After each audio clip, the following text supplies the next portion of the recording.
تألق في أعمال درامية خالدة زي ذئاب الجبل، لن أعيش في جلباب أبي، عائلة الأستاذ شلش، سلسلة دم، وغيرها كتير من الأعمال اللي كونت جزء من ذكريات المشاهد المصري والعربي.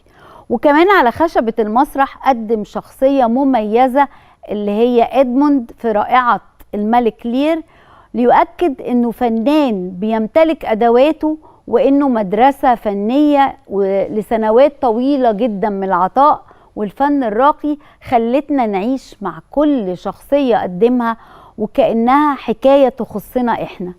أنا سعيدة جدا أن معايا النهاردة الفنان القدير أحمد سلامة.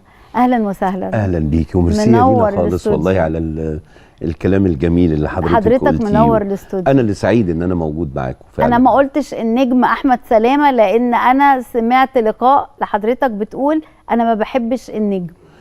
ما بحبش انا اقول على نفسي، ما فيش نجم يقول على نفسه يعني، ما فيش ممثل يقول على نفسه نجم يعني.